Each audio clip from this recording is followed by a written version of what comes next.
کہ طاقتور لوگ ہمیں پسند نہیں کر رہے، ہماری مقبولیت کہتے ہیں کہ پہلے قبولیت کی شرط پہ آ جاؤ، آپ کی جتنی مقبولیت بھی ہوگی آپ کو اقتدار نہیں دیں گے، آپ 180 سے زائد سیٹیں جیت کے بیٹھے ہوئے ہیں، میں خود آپ کے سامنے جیت کے 1,05,000 ووٹ لے کے بیٹھا ہوا ہوں، یہی میرا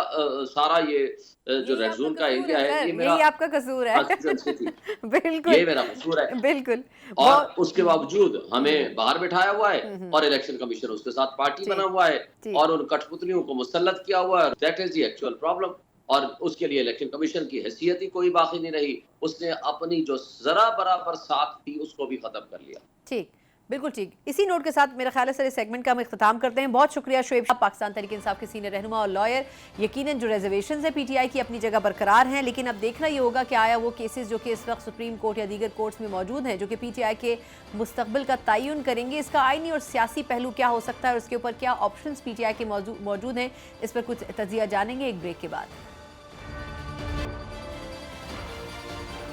بریک کے بعد ایک بار پھر آپ کو خوش آمدید کہتے ہیں۔ جہاں پاکستان تحریک انصاف کو یہ لگتا ہے کہ بڑے بڑے کیسز میں ان کے لیے معاملات بڑے آسان اور سہل ہونے جا رہے ہیں، وہاں شاید معاملہ اس حد تک درست ثابت نہیں ہوتا ہوا نظر آ رہا ہے۔ ایک طرف اسلام آباد ہائی کورٹ میں جہاں بڑی بڑی ریلیفز کی گنجائش کا ماحول بنتا نظر آ رہا ہے، وہیں لوگ یہ بھی بات کر رہے ہیں کہ کیا سپریم کورٹ میں اور چیف جسٹس آف پاکستان سے کیا پاکستان تحریک انصاف کو کوئی درینہ مسائل ہیں جن کے اوپر بات کرنے سے اجتناب بھی نہیں کیا جا رہا اور ان کے حوالے سے اختلاف اور اعتراضات بھی اٹھائے جا رہے ہیں۔ ایک اہم ترین کیس جو کہ سپریم کورٹ میں ان دنوں زیر سماعت ہے، سائفر کے فیصلے کے بعد، توشہ خانہ کے فیصلے کے بعد خاص طور پر پی ٹی آئی کو امید یہ ہے کہ اس کیس میں کچھ نہ کچھ فائدہ تو ہونا چاہیے، چاہے وہ مخصوص نشستوں کے حوالے سے ہو یا پھر چاہے نیب میں ترامیم کے حوالے سے ہو۔ یقیناً پاکستان تحریک انصاف یہ چاہے گی کہ وہ وننگ پوزیشن میں ہو، لیکن اب دیکھنا یہ ہوگا کہ آیا دلائل کی حد تک وہ کتنی مضبوط پوزیشن میں نظر آتی ہیں۔ اسی حوالے سے بات کرنے کے لیے میرے ساتھ موجود ہیں سینئر صحافی منیب فاروق صاحب۔ Muneeb, thank you so much for joining.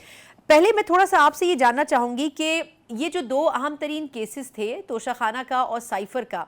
اس میں پی ٹی آئی کی امیدیں اور ایکسپیکٹیشن جو تھیں تقریباً نتیجہ وہی سامنے آیا۔ اب ان کی طرف سے توقع یہ ہے کہ عدت میں نکاح کیس ہو یا پھر نیب ترامیم کا کیس ہو یا پھر مخصوص نشستوں کا کیس ہو،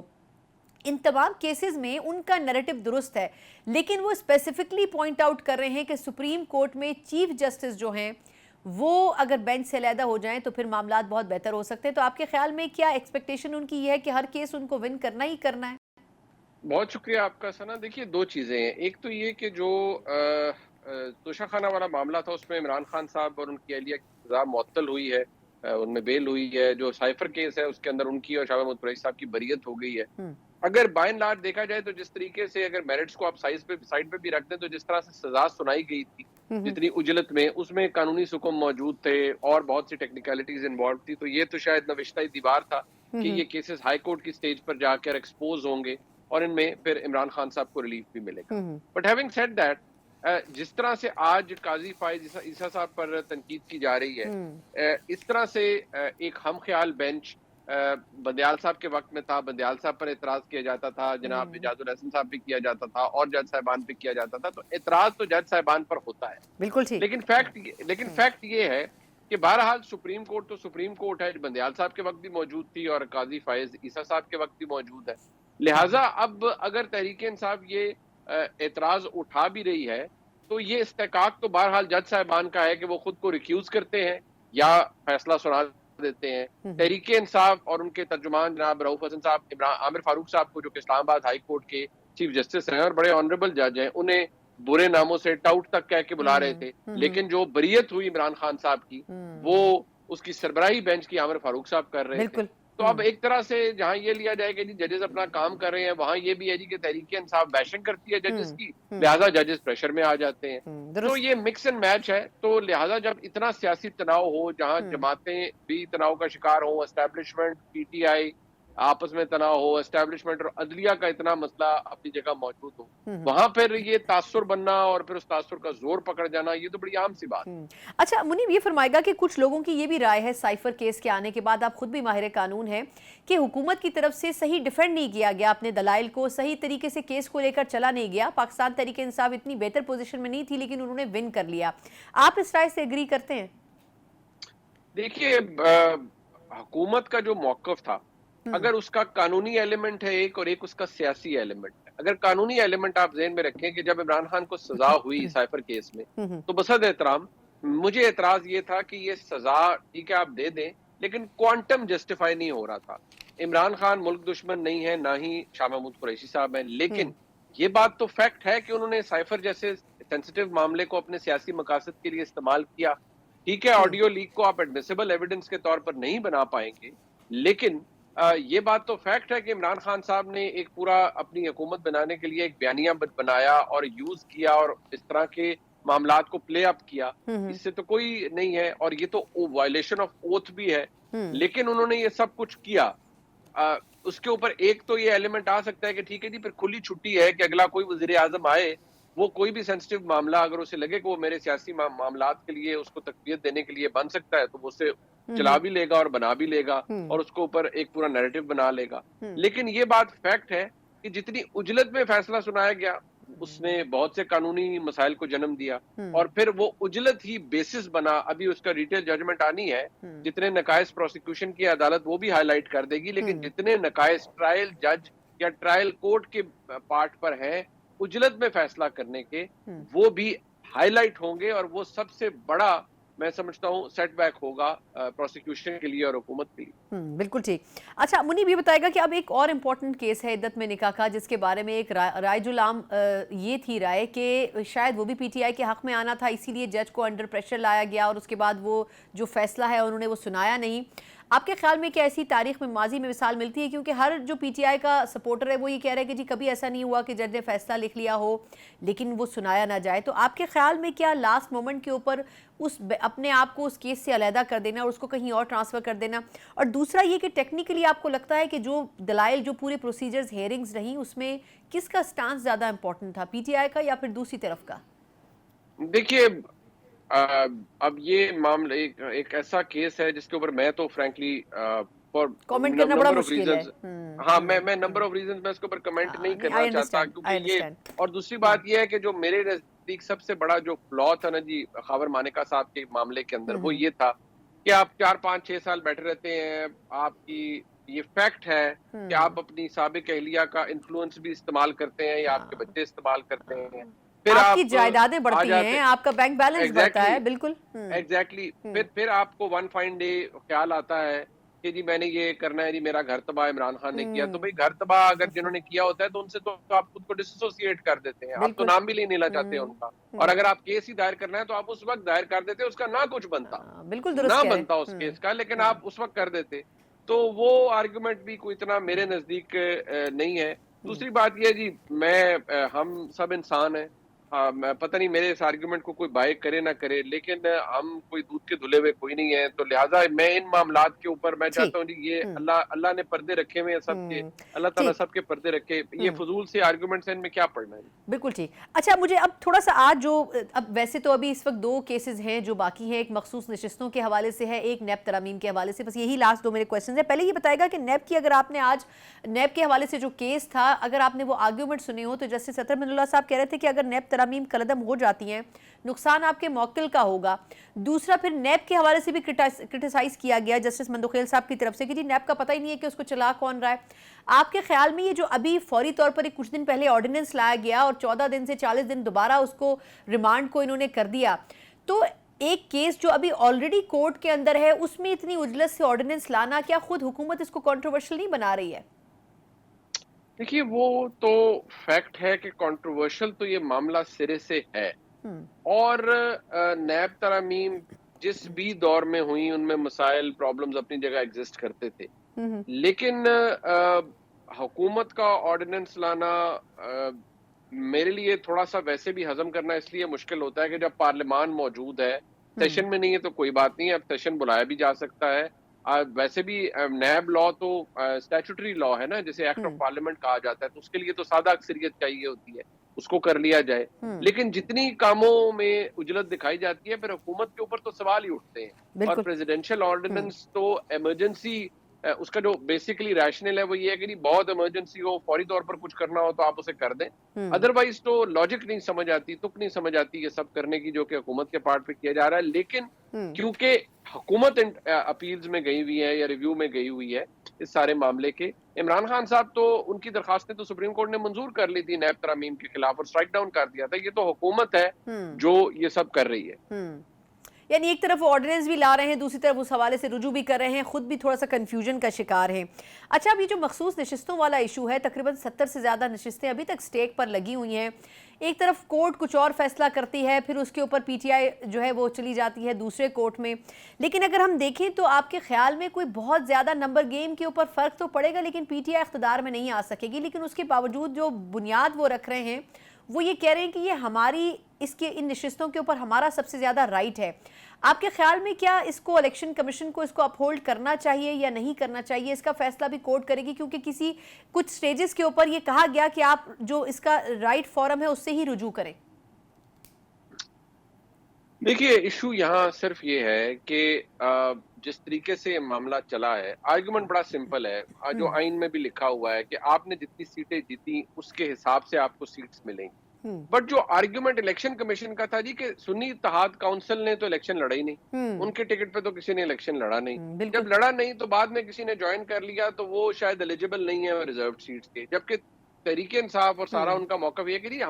یہ ارریلیونٹ ہے کہ سنی اتحاد کاؤنسل کے ٹکٹ پہ کسی نے الیکشن نہیں لڑا. جب ان کے شامل ہو گئے تو جتنی ہماری نمبر آف سیٹس ہیں وہ ایک گروپ بن کے جماعت میں شامل ہو گیا تو ہماری ریزرو سیٹس ہمیں دی جائے. اور یہ ارریلیونٹ ہے کہ سنی اتحاد کاؤنسل نے کہا تھا کہ ہمارے کوئی ممبرز کنٹیسٹ نہیں کر رہے، لہٰذا ہم کوئی ہماری سیٹس نہیں ہے. سو بیسیکلی تو ریشنل کیا ہوتا ہے ثنا صاحبہ، اس کو بھی سمجھنے کی ضرورت ہے نا کہ ریزرو سیٹس کا کانسیپٹ کیا ہے. وہ یہ ہوتا ہے کہ جو ان ریپرزینٹڈ یا انڈر ریپرزینٹڈ حلقہ ہے، خواتین کا ہو سکتا ہے یا اقلیتی سیٹس کا ہو سکتا ہے، ان کو ریپرزنٹیشن دی جائے. سو اس کے اوپر جو پھر آرگیومنٹ ہے وہ اب ظاہری بات ہے مسئلہ سپریم کورٹ میں پھنسا ہوا ہے. وہاں پر بھی قاضی فائز صاحب پر اعتراض ہے کہ جی آپ نے ہمیں یہ پہلے ہمارے ساتھ یہ کیا، آپ نے ہمارا بلے کا نشان لے لیا. بلے کے نشان کے فیصلے کے اوپر میں بحیثیت ایک پاکستانی کے اور بحیثیت ایک قانون کے طالب علم کے مجھے اعتراض پہلے بھی تھا، آج بھی ہے. مجھے لگتا ہے کہ یار یہ کر کے ڈس انفرینچائز کر دیا گیا پارٹی کو، ووٹر کو ایک سیٹ بیک دیا گیا جو کہ آپ کے خیال میں نشان رہنا چاہیے تھا. مطلب مجھے پتہ نہیں کیوں یہ لگتا ہے کہ شاید عدالت موقع دے سکتی تھی. عدالت کہہ سکتی تھی کہ ٹھیک ہے جی فار دا ٹائم بینگ ہم یہ موقع دیتے ہیں، بٹ ود دی انسٹرکشن کے تحریک انصاف اپنے فوری طور پر اپنے الیکشنز کے بعد اپنا انٹرا پارٹی الیکشن کرائے. لیکن عدالت کا موقف یہ ہے کہ ان کے انٹرا پارٹی الیکشن میں بے شمار سکم تھے، لہٰذا وہ نہیں ایلیجیبل تھے نشان. ٹھیک، بالکل ٹھیک. اچھا، اب ویسے تو وقت ختم ہو چکا ہے سیگمنٹ کا، لیکن آپ کی گفتگو سے ایک چھوٹا سا ضمنی سوال میں کرنا چاہوں گی کہ جو دوبارہ بھی الیکشن کروائے پی ٹی آئی نے، اس میں بھی 7 اعتراضات الیکشن کمیشن نے عائد کر دی ہیں. تو اب آپ کے خیال میں پی ٹی آئی کے لیے بڑا مشکل ہے نشان واپس لینا، as a P T I Pakistan Tehreek Insaf party registered ہو کے واپس پارلیمنٹ میں آنا، کیونکہ ان کی طرف سے تو اب دیگر جو ایشوز ہیں وہ ریز کر دیے گئے ہیں الیکشن کمیشن کی طرف سے.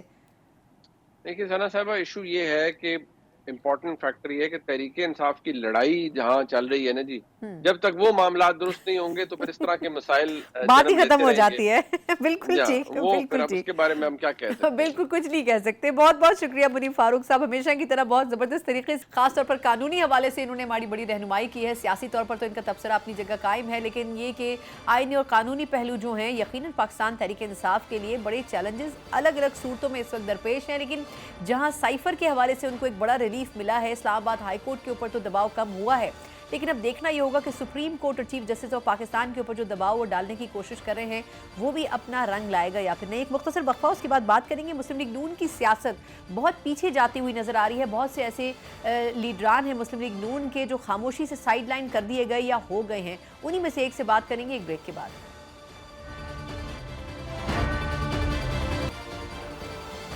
بریک کے بعد ایک بار پھر آپ کو خوش آمدید کہتے ہیں. ہم نے ایک وہ وقت بھی دیکھا تھا جب نیب کے حوالے سے بڑی تنقید ہوتی تھی، اور چاہے پاکستان پیپلز پارٹی ہو، چاہے مسلم لیگ نون ہو، چاہے اس وقت کی دیگر جماعتیں ہوں، یہ کہتی تھی کہ یہ ایک آمرانہ قانون ہے اور ایک ایسا ادارہ ہے جو کہ آمرانہ دور میں بنایا گیا، یقیناً اس کا خاتمہ ہونا چاہیے. لیکن وقت اب یہ بھی دیکھ رہا ہے اور پاکستانی اب یہ بھی دیکھ رہے ہیں کہ اسی نیب کے حوالے سے نہ صرف حکومت بلکہ ان کے دیگر رفقا اس کے حوالے سے مختلف جواز اور دلائل پیش کر رہے ہیں کہ اس قانون کو اور اس ادارے کو قائم رہنا چاہیے. یقیناً اس کا مقصد دوسری جماعتوں کو نشانہ بنانا ہوتا ہے، لیکن یہ بھی بڑا واضح ہے کہ اس وقت کی حکومت کئی چیلنجز سے درپیش مسائل کے ساتھ گھری ہوئی نظر آتی ہے، اور ایسے میں اگر فوری طور پر ایسے فیصلے نہیں کیے جاتے کہ اپوزیشن اور حکومت دونوں ساتھ مل کر مسائل کا حل کر سکیں تو بڑا مشکل ہوگا کہ امور کو چلایا جا سکے. اسی پورے سیاسی ماحول کے اوپر بات کرنے کے لیے میرے ساتھ موجود ہیں نہ صرف سینئر سیاسی ہیں، بڑے حد تک پاکستان کی پالیٹکس کو سمجھتے ہیں، اقتدار میں بھی رہے ہیں، سابق گورنر سندھ بھی ہیں. محمد زبیر صاحب میرے ساتھ موجود ہیں. زبیر صاحب بہت شکریہ سر آپ کے قیمتی وقت کے لیے.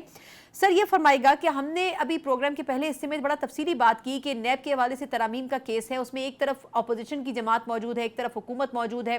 آرڈیننس کے ذریعے نیب میں دوبارہ امینڈمنٹ کر دی جاتی ہے اور وہی پیپلز پارٹی ہے جن کے قائم مقام جو صدر ہیں وہ دستخط کر دیتے ہیں. لیکن سر اصل مسئلہ یہ ہے کہ ہم ابھی تک ایک دوسرے کو نشانہ بنانے کی پولیٹکس سے باہر نہیں نکل سکے. آپ کے خیال میں کیا نون لیگ بھی وہی غلطیاں دہرا رہی ہے جو ماضی کی حکومتیں دہراتی رہی ہیں؟ بہت صحیح آپ نے کہا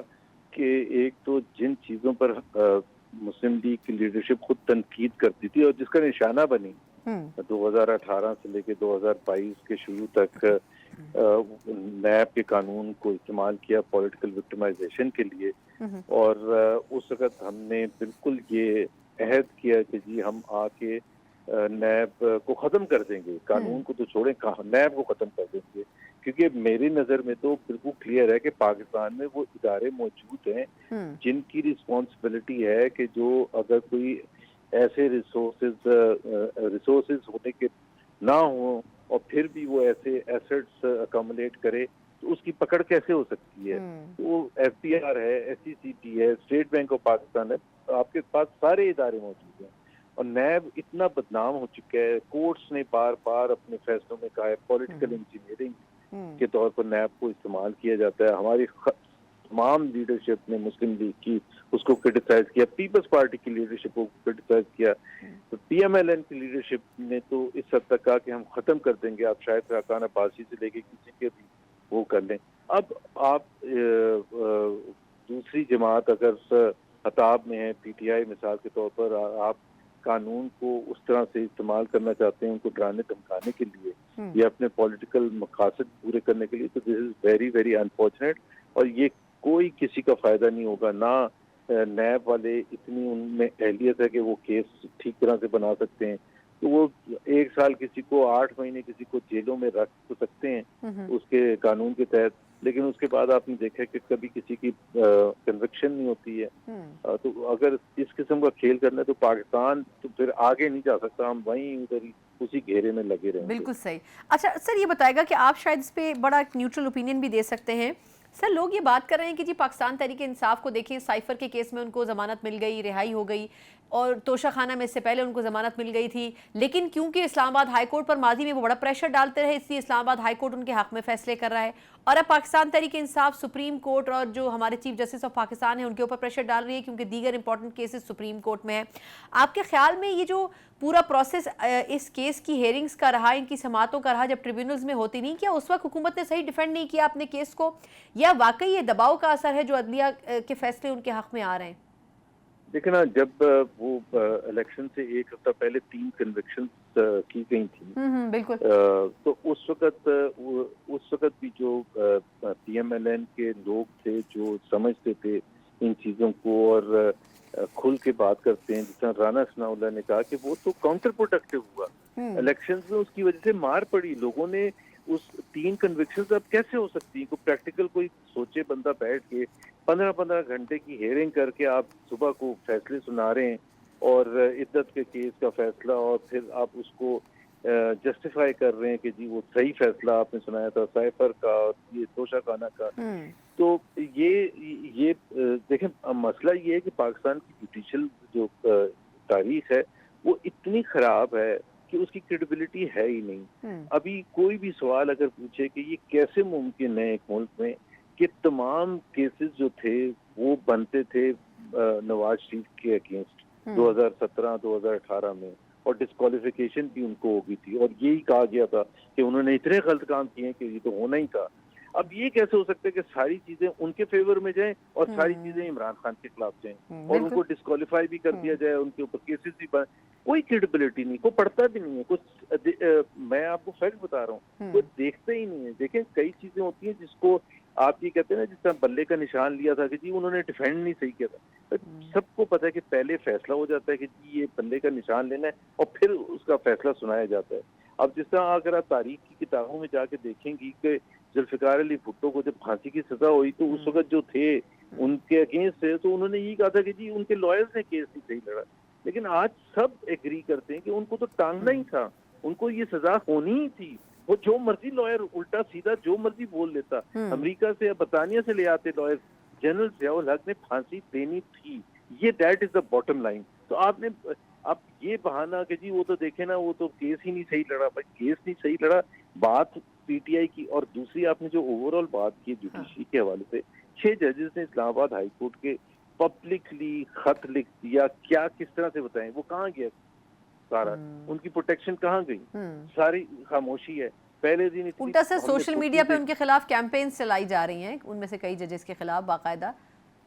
دیکھیں نا جس طرح جسٹس بابر ستار ہیں, جو ان کو جانتا ہے, اور پاکستان میں تقریباً ہر شخص ان کو جانتا ہے, پڑھا لکھا شخص ان کو جانتا ہے, اتنا اچھا ایجوکیٹڈ, اتنا مین آف انٹیگریٹی, اتنا آؤٹ اسٹینڈنگ جج.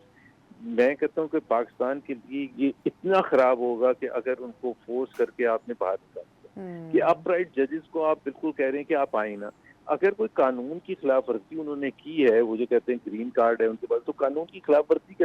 سر وہ تو قانون میں موجود ہے نا, اس کے اوپر تو کوئی دو رائے نہیں ہے. یہ تو قانون میں موجود ہے کہ اگر ایک سے زیادہ شہریت بھی ہو تو یہ کوئی اس کی کرائٹیریا نہیں ہے. نہیں اس میں دیکھیں نا وہ کہنا کہ جی ایک پولیٹیشین کے لیے یا سینیٹر کے لیے جب جائز نہیں تو بھائی تو قانون سازی آپ کر لیں نا. بالکل آپ قانون سازی کر لیں کہ جس میں آپ کہیں کہ ججز چاہے گرین کارڈ ہو پاکستانی شہریت کے علاوہ نہیں بن سکتے, تو پھر اور بات ہو نا. اس وقت قانون ان کو نہیں روکتا اور انہوں نے کوئی اس چیز کو چھپا کے نہیں رکھا تھا. بٹ بات یہ ہے کہ اتنے مشکل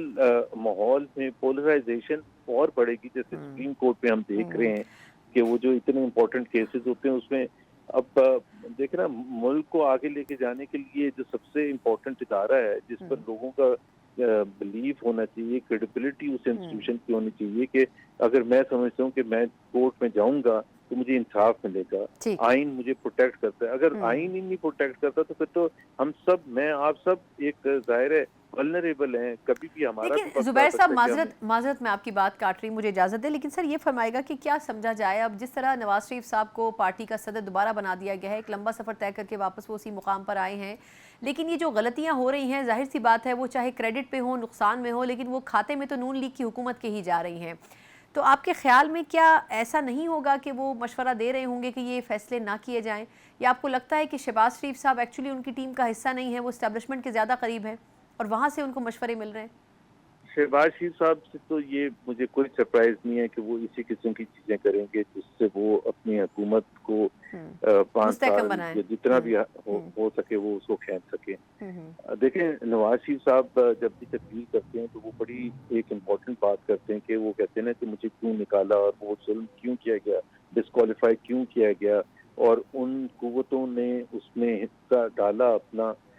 جن کو نہیں ڈالنا چاہیے تھا, جن کو بالکل الگ رہنا چاہیے تھا. وہ اس وقت کی اسٹیبلشمنٹ کو بلیم کرتے ہیں کہ ان کی وجہ سے ڈان لیگز ہوا, ان کی وجہ سے پناما ہوا اینڈ سو آن. اب بات یہ ہے کہ اگر وہ بالکل, اور وہ صحیح کہتے ہیں اور سنجیدگی سے کہتے ہیں, لیکن میرا خیال ہے ان کو محسوس نہیں ہو رہا کہ آج وہ فیسیلیٹیٹ کر رہے ہیں پاکستان کی ڈیموکریسی کو انڈرمائن کرنے میں. آج وہ وہاں کھڑے ہیں جہاں وہ اپنے پولیٹیکل اوپوننٹس کو بلیم کرتے ہیں. آج ان کا رول کس طرف ہے؟